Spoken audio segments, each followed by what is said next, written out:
Imagine walking into work one morning and realizing your entire team had a secret meeting about you, without you. And when you finally find out what it was about, it's not just betrayal. It's humiliation. That's exactly what happened to me.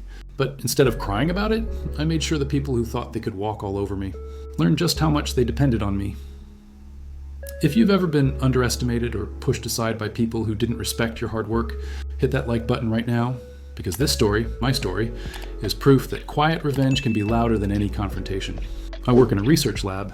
It's not a glamorous job, but it's one that requires precision, organization, and a ridiculous level of patience.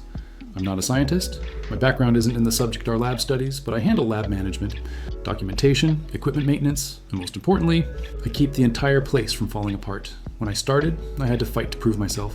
Everyone else had degrees in biochemistry or molecular biology, while I was just the admin. But over time I learned, I adapted, and slowly I became the glue that held everything together.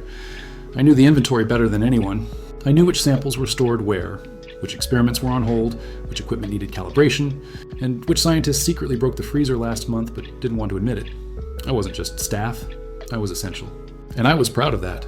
A few months ago, my boss decided to assign me a new responsibility, managing the cryogenic storage system and handling the associated documentation. It wasn't exactly rocket science, but it was detailed, delicate work. One mistake, and months of research could be lost. I handled it flawlessly. But one day, something went wrong in the lab. A researcher's experiment failed, and instead of admitting they might have made a mistake, they blamed me. They claimed I mishandled one of the samples. I was shocked. I had records showing I didn't even touch that sample. But before I could even defend myself, my manager, let's call her Dr. Evans, decided to believe them. No discussion, no investigation, just silent judgment. She became cold, distant. I could feel it in meetings, how she looked through me instead of at me. And then came the day that would change everything. It was a Friday morning. I walked into work, grabbed my coffee, and noticed something odd. Everyone seemed tense. Whispers, avoiding eye contact. By lunch, I found out why. A colleague, one of the few who actually liked me, pulled me aside and whispered, "Hey, they just had a meeting. Without you." My heart dropped. "A meeting? About what?" He hesitated, glancing over his shoulder. "And they told everyone that you're being taken off the cryo documentation roll. They said it's going to someone more knowledgeable. More knowledgeable."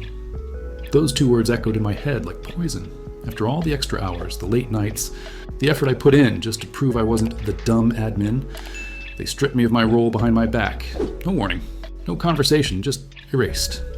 I sat there at my desk, pretending to type, while inside I felt my chest tightening. The humiliation, the anger, the disbelief, it all hit at once. But the worst part? Dr. Evans still hadn't said a single word to me. The day dragged on painfully. People avoided eye contact, and I felt like a ghost walking through the lab. But then, near closing time, something hilarious happened.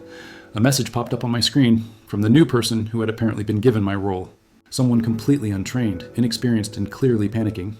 They wrote, "Hey, can you do the cryo documentation for me today? I don't really know how to do it yet. It's kind of urgent." I just stared at the message, speechless. So, I wasn't good enough to keep the role. But I was good enough to still do it for them. I asked, "Why the rush?" They replied, "Because insert scientist's name doesn't want to stay past 6 p.m. Could you please just handle it this once?" Oh, the irony. The same scientist who falsely blamed me for their mistake didn't want to stay late. I could feel a smirk forming on my face. I typed back 2 simple words. "I'll get back to you." And then I didn't. 6 p.m. came, then 7 p.m., then 8. The lab lights flickered as the last few people left. Except for one, the scientist who blamed me. They were still there, pacing between the freezers, muttering angrily under their breath, trying to fix the mess that they and their new, knowledgeable replacement had created. I packed my bag, slowly, deliberately, and as I passed the lab door, I gave a polite little wave. "Long night, huh?" I said with a smile, the look on their face, pure frustration. They had no idea that their little sabotage attempt had backfired perfectly. Did it fix everything? No, my manager never apologized. The scientist never admitted they lied. But you know what? That night, as I walked out into the cool air, I felt something I hadn't felt in weeks. Peace. Because for once, I didn't have to prove my worth. They proved it for me. And when the new expert couldn't handle the job I did effortlessly, everyone in that lab learned the truth in silence. And in a place full of ego and noise, silence can be the loudest revenge of all. Sometimes, the sweetest revenge isn't about yelling or fighting back. It's about letting people trip over their own arrogance. If this story gave you that quiet little smile, hit that like button, subscribe, and tell me in the comments, what's the most satisfying revenge you've ever seen? Because in the end, karma always keeps the receipts.